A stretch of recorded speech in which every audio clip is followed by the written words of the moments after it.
कुरुक्षेत्र की पावन भूमि, जहां धर्म और अधर्म आमने सामने खड़े हैं। दोनों सेनाओं के मध्य खड़ा दिव्य रथ। एक ओर खड़े हैं महारथी अर्जुन, जिनका गांडीव शिथिल हो चुका है, और दूसरी ओर हैं स्वयं भगवान श्री कृष्ण। अब अर्जुन के अंतिम संशय दूर करने का समय आ गया था।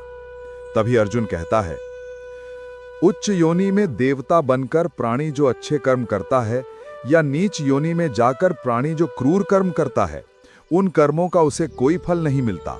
क्यों? फिर कृष्ण बताते हैं, क्योंकि वो सब भोग योनियां हैं। वहां प्राणी केवल अपने पुराने अच्छे बुरे कर्मों का फल भोगता है। इन योनियों में किए हुए कर्मों का पुण्य अथवा पाप उसे नहीं लगता। हे पार्थ, केवल मनुष्य की योनि में ही किए हुए कर्मों का पाप या पुण्य होता है, क्योंकि यही एकमात्र कर्म योनि है। सोचिए, एक शेर जंगल में हिरण को मारता है। उसकी आंखों में कोई पाप का बोझ नहीं, क्योंकि वह भोग योनि में है। पर यदि मनुष्य हाथ में हथियार लेकर अकारण हत्या करे, तो उसका अंतरात्मा चीस उठता है, क्योंकि वह विवेकशील है। ये अंतर ही मनुष्य को सबसे ऊंचा और सबसे जिम्मेदार बनाता है। फिर अर्जुन ने पूछा, इसका अर्थ यह हुआ कि यदि कोई पशु किसी की हत्या करे तो उसका पाप उसे नहीं लगेगा, और यदि कोई मनुष्य किसी की अकारण हत्या करे तो पाप लगेगा। ये अंतर क्यों? फिर कृष्ण ने कहा, इसलिए कि पृथ्वी लोक पर समस्त प्राणियों में केवल मनुष्य ही विवेकशील है। वह अच्छे बुरे की पहचान रखता है। इसलिए यदि सांप किसी को डस ले, शेर किसी को मार डाले, उनको पाप नहीं लगता। बकरी घास खाती है, वह पुण्य की भागी भी नहीं बनती। पाप पुण्य का लेखा जोखा, प्रारब्ध केवल मनुष्य का बनता है। हे मनुष्य, तुझे विवेक मिला है, इसलिए तुझ पर जिम्मेदारी भी सबसे बड़ी है। पशु पक्षी तो प्रकृति के नियम से चलते हैं, पर तू स्वयं अपना भाग्य लिख सकता है। फिर आगे अर्जुन पूछता है, हे मधुसूदन, मनुष्य का शरीर त्यागने के बाद जीवात्मा कहां जाती है? फिर कृष्ण आगे समझाते हैं, मानव शरीर त्यागने के बाद जीव अपने प्रारब्ध के अनुसार पाप पुण्य भोगने जाती है। उसके लिए बनी हैं भोग योनियां।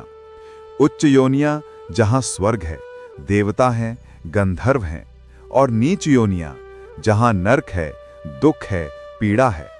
कभी कभी ये स्वर्ग और नरक इसी पृथ्वी पर भी भोग लिया जाता है। एक धनी मनुष्य महल में रहता है, दास दासियां सेवा में लगी हैं। एकमात्र जवान पुत्र, जिसे वो अपनी जान से भी ज्यादा प्यार करता है। हर पल वह स्वयं को संसार का सबसे सौभाग्यशाली पिता समझता है।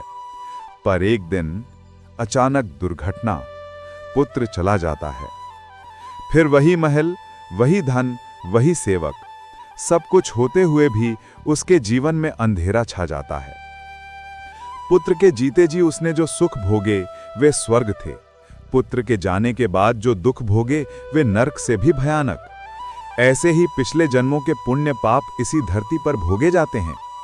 फिर अर्जुन ने पूछा, हे मधुसूदन, अब बताइए, मनुष्य अपने पुण्यों को किन किन योनियों में भोगता है?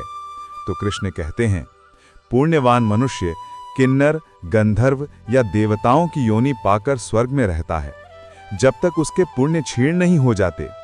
क्षीणे पुण्य मर्त्य लोकम विशति। पुण्य खत्म, फिर वापस पृथ्वी, फिर मनुष्य जन्म। फिर अर्जुन ने कहा, पर वहां देव योनि में तो वह अच्छे कर्म ही करता होगा, फिर पुण्य क्यों खत्म होते हैं? फिर कृष्ण ने कहा, नहीं अर्जुन, देव योनि भी भोग योनि है। वहां केवल भोग होता है, नया पुण्य पाप नहीं लिखा जाता। नया कर्म फल केवल मनुष्य योनि में ही बनता है। सोचो, देवता भी लौटकर मनुष्य जन्म चाहते हैं, क्योंकि वहां पुण्य कमाने का अवसर नहीं, केवल भोगने का समय है। जैसे छुट्टियां हैं, काम का समय नहीं। फिर अर्जुन पूछता है, हे मधुसूदन, क्या कोई ऐसा स्थान नहीं जहां पहुंचकर फिर लौटना न पड़े, जहां यह जन्म मरण का चक्र रुक जाए? फिर कृष्ण ने कहा, हां अर्जुन, ऐसा स्थान है, मेरा परम धाम, जहां सूर्य भी नहीं चमकता, चंद्रमा भी नहीं, अग्नि भी नहीं। यद गत्वा न निवर्तन्ते तद धाम परमम मम। वहां पहुंचकर फिर लौटना नहीं पड़ता। इसे ही मोक्ष कहते हैं, और ये मोक्ष केवल मनुष्य योनि से ही मिल सकता है। इसलिए मानव शरीर को मोक्ष का द्वार कहते हैं। देवता भी तरसते हैं इस शरीर को, क्योंकि यहां से सीधा परम धाम जाने का रास्ता है। पर मनुष्य भोग विलास में डूबा रहता है और ये अनमोल अवसर गंवा देता है। फिर अर्जुन ने कहा, हे योगेश्वर, मृत्यु के समय बड़ा कष्ट होता है, क्या कोई उपाय नहीं?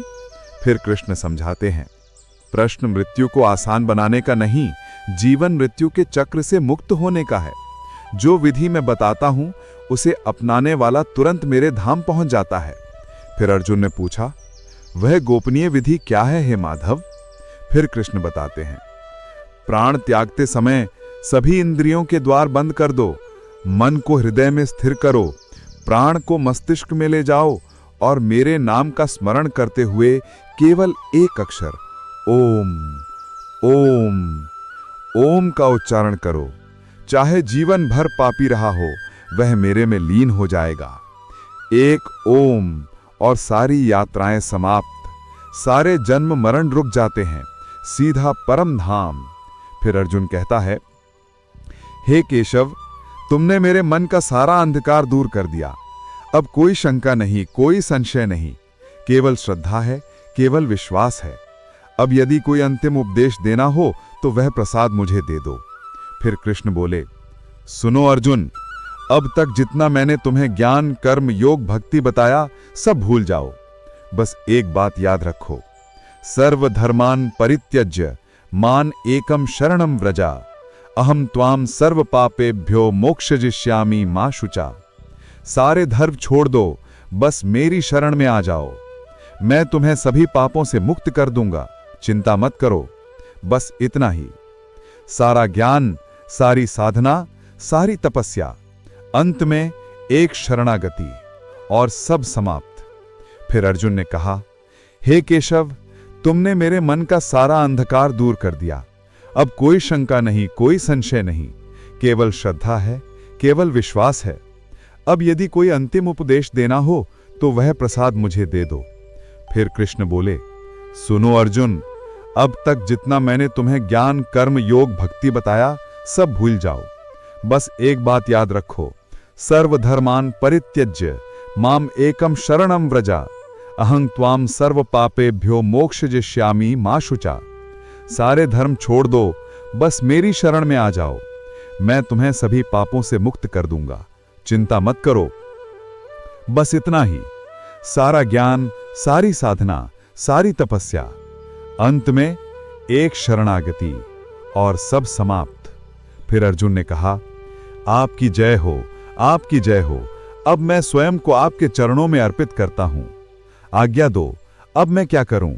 फिर कृष्ण ने कहा, हे अर्जुन, अब उठो, अपना गांडीव उठाओ, प्रत्यंचा खींचो और अपने गांडीव की टंकार से युद्ध की घोषणा करो।